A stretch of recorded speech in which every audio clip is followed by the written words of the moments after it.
Hello hello hello.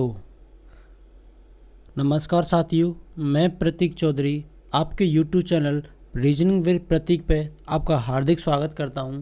साथियों, आज हम हर एक एग्ज़ाम को टारगेट करेंगे। टारगेट किस सब्जेक्ट के माध्यम से करेंगे, यानी हम रीजनिंग के माध्यम से कंप्लीट करेंगे। जिस किसी एग्ज़ाम में रीजनिंग आपकी आएगी वो हर एक एग्ज़ाम टारगेट किया जाएगा। तो साथियों, जैसे कि अभी आपको पता है कुछ 2 दिन पहले एसएससी सीजीएल का नोटिफिकेशन आ गया है। सीजीएल का नोटिफिकेशन आ चुका है, ठीक है ना। तो आप देखो, सीजीएल की किसी भी एग्ज़ाम की तैयारी करें, सीजीएल की करो, सीएचएसएल की करो, एमटीएस की करो, हर एक एग्ज़ाम को टारगेट करेगा। तो साथियों, आज हम थोड़ा सा 5 मिनट रीजनिंग के बारे में बात करेंगे कि रीजनिंग जो बैच स्टार्ट हुआ है बेसिक टू एडवांस हम आपको कराने वाले हैं। तो अब वो बैच कब तक कंप्लीट होगा, तो सबसे पहले सीजीएल का जो बैच एग्ज़ाम आने वाला है उससे पहले मैं आपको बैच को कंप्लीट कराने वाला हूँ। बिल्कुल आपका कंप्लीट हो जाएगा, ठीक है। उसकी आपको उसके बारे में कमेंट नहीं करना है, सिर्फ आपको पढ़ना है पढ़ना है पढ़ना है। तो साथियों, आज हम बात करने वाले हैं कि रीजनिंग का जो हमने जो पार्ट में डिवाइड किया है, मैं रीजनिंग को हमेशा 3 पार्ट में बांट के आपको पढ़ाने वाला हूँ। पहला टॉपिक हमारा जो पहला टाइप है, यानी पहला पार्ट हमारा, मैं आपको पहले पार्ट में सबसे पहले कैलेंडर और क्लॉक और क्यूब, डाइस और ब्लड रिलेशन और डायरेक्ट डिस्टेंस और रैंकिंग पार्ट, ये कुछ हमारे टॉपिक हैं मैं पहले पार्ट में कंप्लीट कराने वाला हूँ। साथियों, यूट्यूब पे कोई भी टीचर बेकार नहीं होता, सभी अपने आप में टीचर अच्छे होते हैं, ठीक है ना। बस इतना है, थोड़ा सा आप उनसे कितना सीख रहे हो और आपको कितना समझ में आ रहा है। हर एक स्टूडेंट से मेरी गुजारिश है कि आप एक बार किसी भी टीचर से एक बार पढ़िए, कंप्लीट पढ़िए, उसके बाद बार बार आपको पढ़ने की ज़रूरत नहीं। और ऐसा बिल्कुल भी नहीं करना है कि आज मेरे साथ एक क्लास पढ़ ली कि कल किसी दूसरे से टीचर से पढ़ ली, ऐसा बिल्कुल नहीं पढ़ना है, क्योंकि आपके जीवन या भविष्य की बात है। आपको हर एक टीचर के साथ सिर्फ आपको बंधे रहना है। मैं ये नहीं बोलूँगा कि मेरे माध्यम से आप रीजनिंग कंप्लीट करो, अगर मेरा समझ में आ रहा है तो मेरे से पढ़िए, अन्यथा आप किसी भी टीचर से, लेकिन पढ़ना जरूर है आपको, बस इतना करना है आपको, ठीक है। तो साथियों देखो, मैं आपसे नहीं बोलूँगा अभी आपको कि मेरे चैनल को सब्सक्राइब कीजिए, लाइक कीजिए, शेयर कीजिए। मैं आपसे बस इतनी ही बात कहूँगा कि आप मेरे से 5 या 6 क्लास कंटिन्यू करके देखिए, उसके बाद आपकी समझ में आए, उसके बाद आप क्लास को शेयर करना, लाइक करना, और चैनल पर नए हैं तो चैनल को सब्सक्राइब करना। पहले आप 5 से 6 दिन मेरे से पढ़ के देखना कि मैं आपको किस हिसाब से कर रहा हूँ। जैसे मेरा पहला टॉपिक है कैलेंडर, कैलेंडर में आपको 3 दिन में आपको ख़त्म करा दूंगा, ठीक है। कैलेंडर कंप्लीट होने के बाद आप कहीं से भी, कौन सी भी किताब का, कोई सी भी किताब हो, उसका क्वेश्चन उठाना। अगर आपसे क्वेश्चन सॉल्व नहीं हो तो आप बिल्कुल मेरे चैनल को अनसब्सक्राइब करके चले जाना और बिल्कुल मत पढ़ना, ठीक है ना। तो मैं इतनी ही सी बात कहूँगा, इससे ज़्यादा मैं आपको कुछ नहीं कहूँगा और मैं सीधी क्लास स्टार्ट करने वाला हूँ, ठीक है ना। पार्ट नंबर कंप्लीट में मैंने पहले कौन कौन से टॉपिक कवर होंगे इसकी बात कर ली। पार्ट नंबर 2 की बात करते हैं। ये हमारा पार्ट नंबर 2 है। पार्ट नंबर 2 में मैं आपको नंबर सीरीज कराऊंगा, नंबर सीरीज होगी, उसके बाद हमारा अल्फ़ाबेट टेस्ट होगा, उसके बाद लेटर सीरीज कराने वाला हूं मैं आपको, उसके बाद कोडिंग डिकोडिंग आपको कंप्लीट कराई जाएगी। देखो, हर एक एग्जाम में कोडिंग डिकोडिंग यहाँ से क्वेश्चन पूछता है, ठीक है ना। तो उसके बाद एनालॉजी यहाँ पे आएगी, उसके बाद क्लासिफिकेशन और मैथमेटिक ऑपरेशन। देखो, ये बहुत इंपॉर्टेंट है। पार्ट नंबर 2 मैं आपको बोल के जाता हूँ, वैसे 100% रीजनिंग होती है हमारी, कितने परसेंट, 100% होती है। पार्ट नंबर 2 से मेरी 6 to 7% यानी 7 से 70% यहाँ पे हर एक एग्जाम में, ये सबसे ज़्यादा वेटेज, यहाँ से टॉपिक से क्वेश्चन बनते ही बनते हैं, ठीक है। नंबर सीरीज बात कर लूँ, कोई सा भी एग्जाम दे लेना, एसएससी का कोई भी एग्जाम दे लेना, सीजीएल, सीएचएसएल, एमटीएस, यहाँ से क्वेश्चन 2 से 3 क्वेश्चन देखने को हमें मिलते हैं, ठीक है। अल्फ़ाबेटिक टेस्ट यहाँ पे 3 से 4 क्वेश्चन देखने को मिलेंगे, यहाँ से बहुत अल्फ़ाबेटिक का क्वेश्चन हर एक एग्जाम में पूछ सकता है, ठीक है। लेटर सीरीज से भी 1 से 2 क्वेश्चन हर एक एग्जाम पूछता है, एक क्वेश्चन पूछेगा ही पूछेगा, कभी कभी 2 क्वेश्चन भी पूछ लेता है, ठीक है।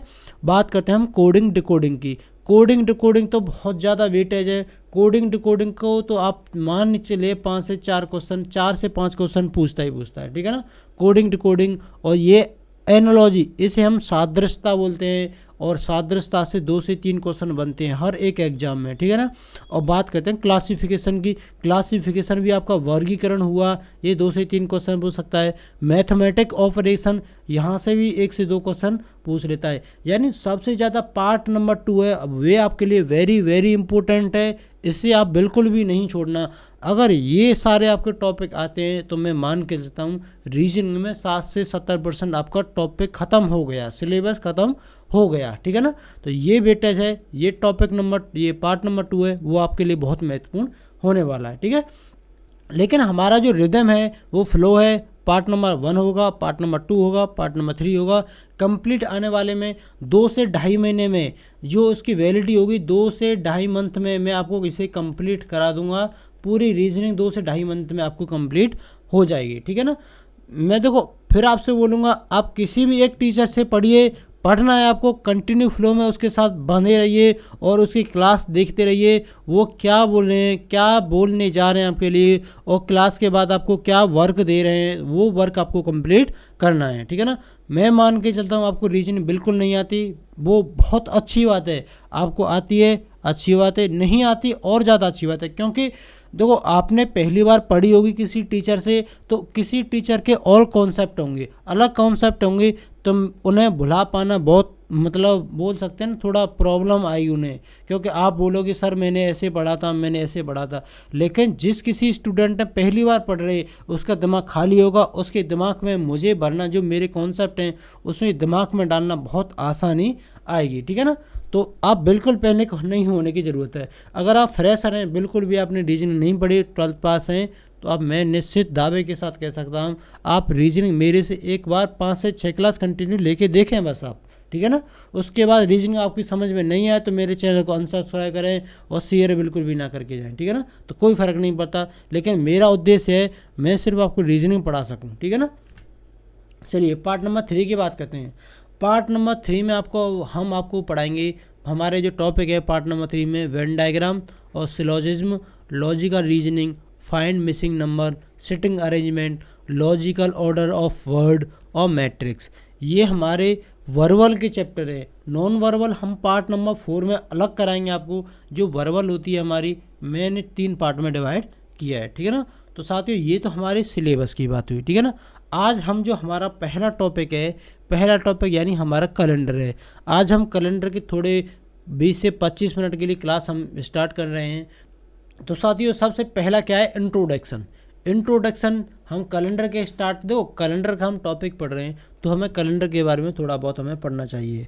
आजकल जैसे हम पढ़ते हैं ना, जैसे जनवरी हुई, मार्च, अप्रैल, मई, तो ये किसने दिया था, किसी ने तो इसका आविष्कार किया होगा ना, तो बिल्कुल किया था। देखो जब हम कैलेंडर पढ़ रहे हैं तो उसके बारे में मैं आपको A to Z जानकारी देने वाला हूँ। मेरे बैच की यही खासियत है कि मैं आपको A to Z जानकारी दूंगा कि कैलेंडर से कोई भी क्वेश्चन पूछ ले तो आप बिल्कुल इसमें शर्मिंदा ना हो या आपसे कुछ बना नहीं, ऐसा कोई आपके वर्ड निकलेगा नहीं मुँह से, क्योंकि मेरे से पढ़ने के बाद ऐसी सिचुएशन कहीं प्रॉब्लम नहीं आने वाली है, ठीक है। बिल्कुल देखो ये सबसे पहले कैलेंडर की बात करते हैं। जो हमारा जो कैलेंडर होता है, तो कैलेंडर का आविष्कार किसने किया था, तो कैलेंडर का आविष्कार हमारा पोप ग्रेगियन किया था। कब किया था, 1582 में किया था, ठीक है ना। ये भी क्वेश्चन आता है कि हमारा जो फिलहाल कैलेंडर चल रहा है, यूज़ किया जा रहा है, तो वो किसके द्वारा बनाया गया था, ठीक है। तो ऐसे भी क्वेश्चन आते हैं छोटे छोटे क्वेश्चन, तो वो सब कुछ कवर होंगे आपके, ठीक है। चलिए साथियों, तो साथियों सबसे पहला क्या होता है कि देखो कैलेंडर हमारा आविष्कार हो गया, कैलेंडर यूज होने लगा। तो कैलेंडर जब हमारा यूज होने लगा है, तो कैलेंडर हमारा यूज होने लगा है, तो उसमें कैलेंडर को 2 वर्षों में विभाजित किया था। यहाँ पे आपको स्क्रीन पे दिख रहा होगा, जैसे हमारा वर्ष है, वर्ष में मैंने एक तरफ लिखा है साधारण वर्ष और दूसरी तरफ मैंने लिखा है अधिवर्ष, ठीक है ना। तो पेन की मैं यहाँ पे इंक चेंज कर लेता हूँ, पेन का कलर यहाँ पे चेंज कर लेता हूँ, ठीक है, ठीक है। और तो यहाँ पे क्या है, हमारा साधारण वर्ष है। देखो साधारण वर्ष है और यहाँ पे लीप वर्ष, यानी जिसे हम अधिवर्ष बोल सकते हैं। देखो कंफ्यूज नहीं होना, लीप वर्ष को हम हिंदी में अधिवर्ष बोल सकते हैं, ठीक है। अब देखो साधारण वर्ष हमारा सबसे पहला क्या होता है, हम एक साल की बात करते हैं तो एक साल में 365 दिन और 6 घंटे होते हैं हमारे। कितने होते हैं, 365 दिन और 6 घंटे होते हैं, ठीक है ना। तो 6 घंटे होते हैं, ठीक है। अब उसके बाद क्या हुआ, अब देखो यहाँ पे मैंने यहाँ पे देखो 365 दिन हमारे साधारण वर्ष में होते हैं, ठीक है। वहीं 365 और फरवरी साधारण वर्ष में 28 की होती है, और 52 सप्ताह और एक दिन होता है अलग से, ठीक है। ठीक है, ये हमारी साधारण वर्ष की बात हुई। अब हम बात करते हैं अधिवर्ष की, लीप वर्ष की।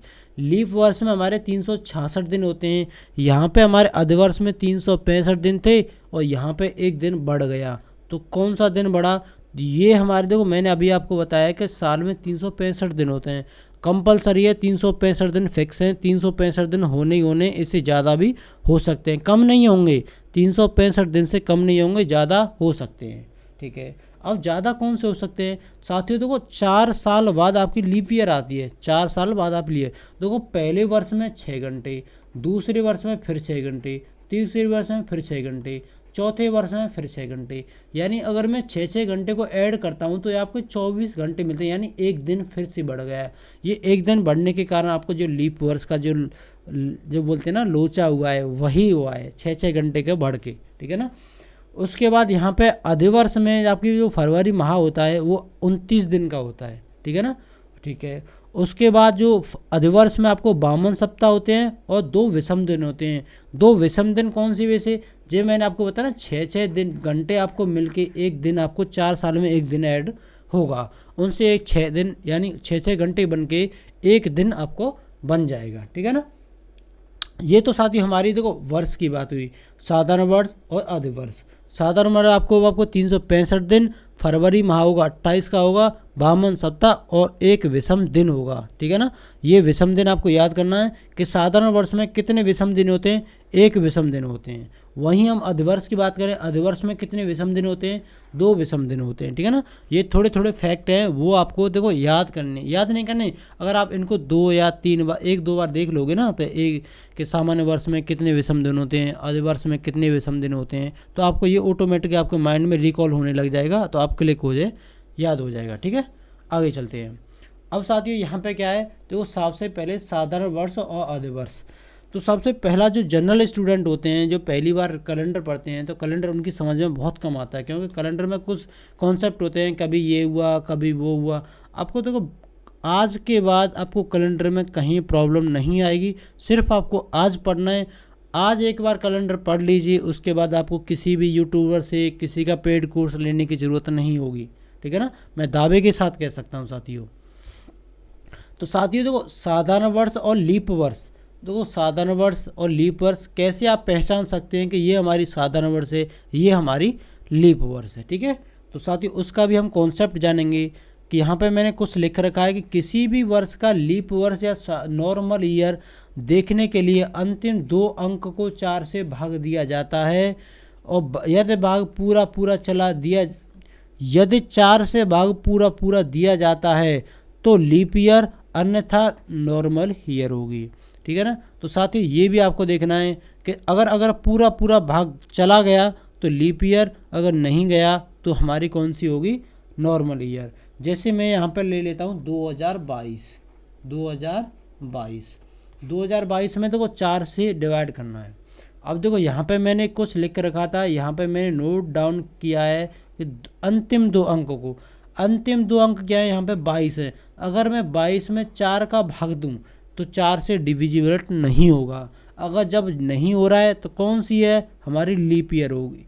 कौन सी होगी, हमारी नॉर्मल ईयर यानी साधारण वर्ष होगी, ठीक है ना। अगर वहीं से मैं इसे ले लूँ 2020, कौन सा 2020 में अगर मैं 4 से डिवाइड करने बैठूँ, 4 से डिवाइड यानी 4 से 20 का अगर अंतिम 2 अंक में भाग देने लगता हूँ तो 4 से पूरा पूरा डिविजिबल है, यानी ये हमारी कौन सी होगी, साधारण वर्ष होगी, ठीक है ना, यानी अधिवर्ष होगी। अधिवर्ष और हमारी साधारण वर्ष, बस ये आपको यही देखना है, अंतिम 2 अंक में 4 से भाग देना है। अगर पूरा पूरा गया तो यानी अधिवर्ष लीप वर्ष होगा, अगर भाग नहीं जाता है तो साधारण वर्ष यानी नॉर्मल ईयर होगा। बस इतनी सी आपको याद करना है, ठीक है। ये तो हमारी अधिवर्ष और साधारण वर्ष की बात हुई, ठीक है ना। जैसे यहाँ पे और भी आप ले लीजिए, कोई भी क्वेश्चन ले लीजिए। जैसे मैं यहाँ पे ले लेता हूँ कुछ एग्जाम्पल। देखो जितने आप एग्जाम्पल लोगे उतना ही आपको क्लियरिटी माइंड में होगा, उतना ही आपकी समझ में आएगा, ठीक है। मैं यहाँ पे देखो कुछ नोट डाउन कर लेता हूँ, एग्जाम्पल ले लेता हूँ 2000, ठीक है।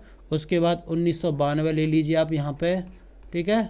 उसके बाद यहाँ पे 1848, उस कोई भी एग्ज़ाम दे ली, ये नहीं ज़रूरी मैं यहाँ पे नोट कर रहा हूँ, वो भी आप एग्ज़ाम में ये साल नहीं आए और भी आ सकती है, लेकिन कॉन्सेप्ट फिक्स है। आपने कॉन्सेप्ट एक बार पढ़ लिया, आपको बिल्कुल पैनिक होने की ज़रूरत नहीं है, ठीक है। यहाँ पे मैं कुछ एग्जाम्पल नोट कर लेता हूँ, उसके बाद ही आप यहाँ पे समझाने की कोशिश करूँगा और तभी आपकी समझ में क्लियर आएगा, ठीक है।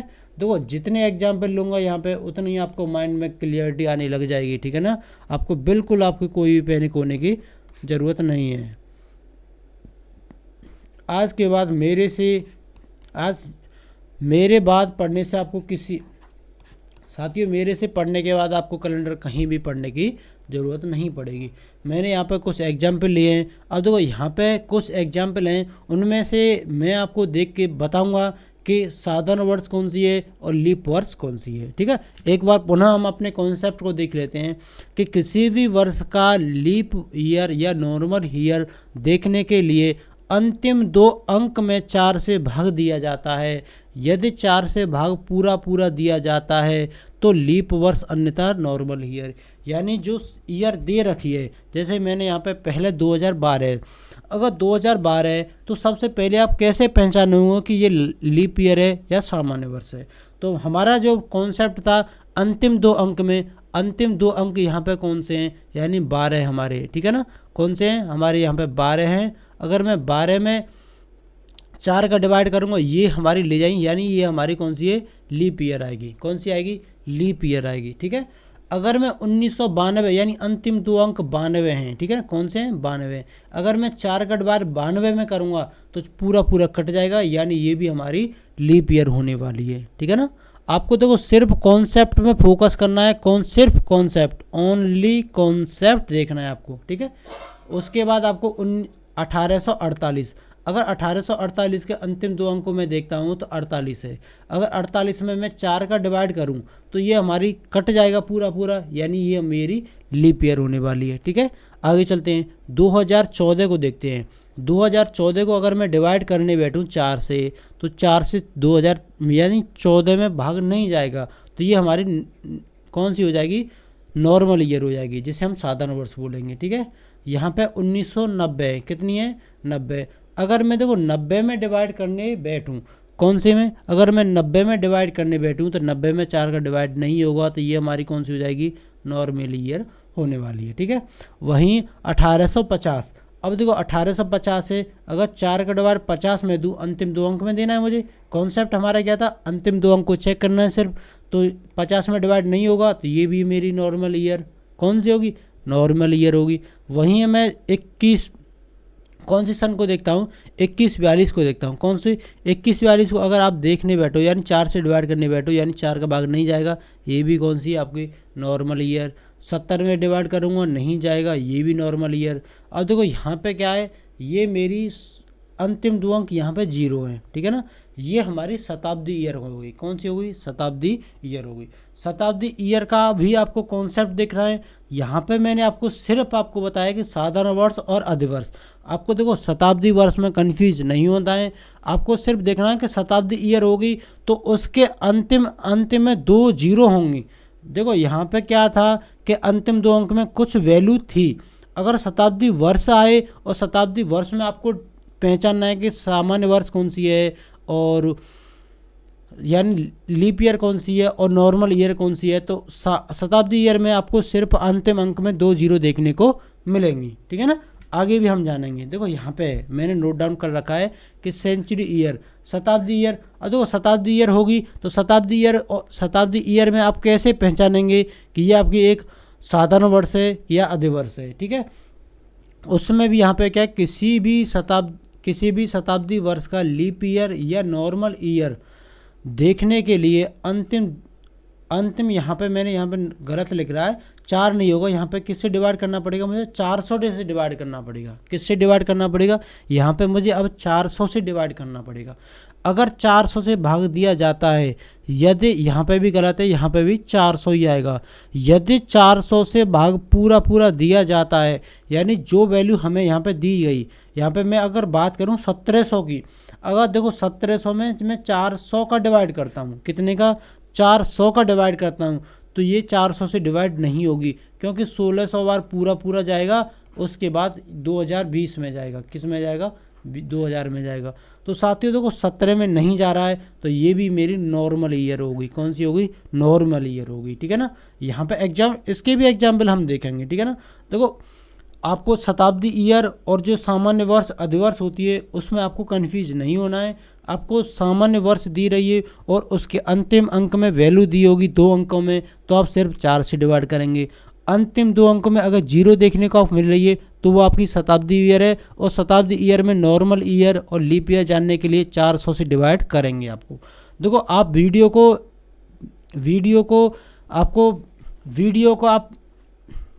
साथियों वीडियो को आप 2-3 बार देखना। आपकी समझ में नहीं आई तो पीछे करके 2-3 बार देखना, आपकी बिल्कुल 100% समझ में आएगा, मैं इसका दावा करता हूँ। ठीक है। आगे देखो यहाँ पे कुछ नोट डाउन कर लेते हैं, इसके भी एग्जाम्पल दे देते हैं। देखो यहाँ पे क्या है, इसके भी एग्जाम्पल दे देते हैं कि कौन सी सेंचुरी ईयर यानी शताब्दी वर्ष है। यहाँ पे ले लेते हैं हम 1700, यानी अब देखो 1700 है तो 400 से डिवाइड करेंगे। यहाँ पे मैं 1800 ले लेता हूँ, उसके बाद भी आप 400 डिवाइड कीजिए। यहाँ पे मैं 2000 लेता हूँ, उसके बाद भी आपको 400 से डिवाइड करना पड़ेगा मुझे। जहाँ आपको अंतिम अंक में 2 जीरो आपको देखने को मिला है, तो वहाँ आपको 400 से डिवाइड करना है। किससे? आपको 400 से डिवाइड करना है। ठीक है। तो ये आपको कॉन्सेप्ट है। उसके बाद ये कॉन्सेप्ट आपकी समझ में आ गया तो आपको कैलेंडर आपका अकेला ख़त्म है। कैलेंडर में आपको कोई भी प्रॉब्लम नहीं आएगी। ठीक है। देखो यहाँ पे क्या है 1700, जब मैं 400 को डिवाइड करूँगा 1700 में नहीं जाएगा, ये मेरी कौन सी है? Normal year. 1800 में 400 को डिवाइड करूँगा, ये भी मेरी नॉर्मल ईयर। अगर 400 का 2000 में डिवाइड करूँगा, ये मेरी लीप ईयर होगी, क्योंकि 400 का 2000 में कंप्लीट डिवाइड होगा। ठीक है। यहाँ पे अगर 900 में डिवाइड करूँगा ये नहीं जाएगा, यानी नॉर्मल ईयर। यहाँ पे 800 में डिवाइड करूँगा तो कंप्लीट भाग जाएगा, यानी लीप ईयर होगी मेरी, इसमें नहीं जाएगा, तो ये नॉर्मल ईयर होने वाली है। ठीक है। ऐसे आपको ईयर को पहचानना है, उसके बाद आपको कुछ नहीं करना है। ठीक है। आगे चलते साथियों। अब यहाँ पे अधिवर्ष मैं आपको कंप्लीट बता चुका हूँ कि यानी जो लीप ईयर होंगी, तो लीप ईयर होंगी जैसे हमारा कंप्लीट भाग जाएगा, जैसे 2024। अगर देखो 24 है, अंतिम 2 अंक में कुछ वैल्यू दे रखी है, जब वैल्यू दे रखी है तो सिर्फ 4 से डिवाइड करेंगे। जब मैं 4 से डिवाइड करूँ कंप्लीट, यानी 6 बार जाएगा, यानी भाग जा रहा है, तो हमारी अधिवर्ष होगी, लीप ईयर होने वाली है। ठीक है। आप बहुत से किसी भी एग्जाम्पल ले लेना, आपको कोई दिक्कत नहीं होगी। अगर वीडियो नहीं समझ में, अभी आपको समझ में नहीं आया, तो वीडियो को बाद में, क्लास के बाद में देख लेना कंप्लीट। उसके बाद आपको 2-3 बार वीडियो को देखना, नोट्स बनाना, ताकि नोट्स शॉर्ट टाइम में आपको रिविजन करने को मिल सकें। ठीक है। आगे चलते हैं साथियों। अब देखो यहाँ पे कुछ मैंने क्वेश्चन ऐड किए हुए हैं कि आपको क्लियरिटी हो जाए आपके माइंड में कि आप हाँ कि नॉर्मल ईयर कौन सी है और लीप ईयर कौन सी है। ठीक है।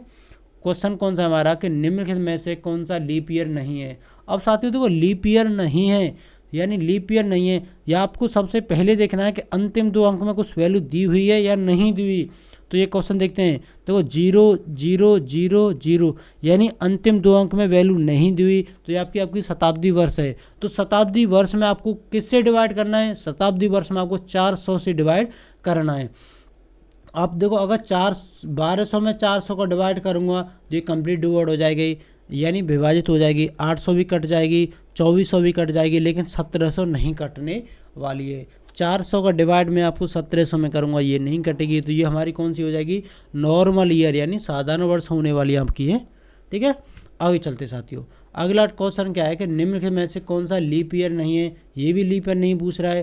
देखो 1200 ये भी कट जाएगी, 28 ये भी कट जाएगी, ये नहीं कटेगी, क्योंकि 2100 में आपका 4 से डिवाइड नहीं होगा। ठीक है। मैंने कैसे पहचाना कि मैंने अभी आपको बताया। देखो यूट्यूब पे कोई भी आपको इस तरीके से नहीं बताएगा जैसे मैं आपको बता रहा हूँ। ठीक है ना। आप किसी भी यूट्यूब पे कहीं से भी वीडियो देख लेना, आपको ऊपर से फ्लो में पढ़ा देंगे, और आपके कैलेंडर क्वेश्चन देख लेना, थोड़ा सा आपको घुमा के आ गया तो आपके कैलेंडर क्वेश्चन नहीं बनेगा। आप फिर वो लोग कैलेंडर मैंने बहुत पढ़ा, मेरी समझ में नहीं आया। तो मैं आपको एक ही गुजारिश करूँगा, कैलेंडर आप एक बार पढ़िए, पर अच्छे से पढ़िए। ठीक है ना।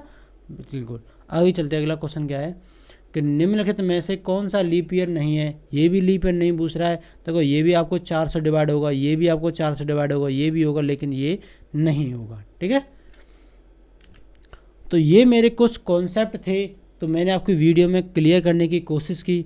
आशा करता हूँ आपको वीडियो पसंद आई होगी। अगर आपको वीडियो पसंद आई होगी और ऐसे ही आपको देखो कंटिन्यू मेरे साथ 5 से 6 क्लास जुड़ के देखिए, कॉन्सेप्ट 1-2 टॉपिक कंप्लीट करके देखिए और उसके बाद कहीं से भी क्वेश्चन करके देखना। अगर आपके क्वेश्चन नहीं बने तो फिर मेरे चैनल को दोबारा देखना नहीं, चैनल को अनसब्सक्राइब करके चले जाना। चैनल को देखो पहले मैं बोल रहा हूँ मेरे चैनल को अभी सब्सक्राइब नहीं करना, क्योंकि आपकी समझ में आए, अगर आज समझ में आ रहा है, आपको लग रहा है कि मैं हाँ सीख रहा हूँ कुछ, तो सब्सक्राइब कर लेना। अन्यथा आप 5 से 6 दिन आपको देखिए कि मेरी समझ में आया। अगर समझ में आया है तो आप चैनल को सब्सक्राइब करना, फिर उसके बाद लाइक और शेयर करना तो बनता ही बनता है। ठीक है, तो मिलते हैं नेक्स्ट वीडियो में। तब तक के लिए आप अपना ख्याल रखें और स्टडी करते रहना है। ठीक है ना, तो मिलते हैं नेक्स्ट वीडियो में। तब तक के लिए जय हिंद, जय भारत।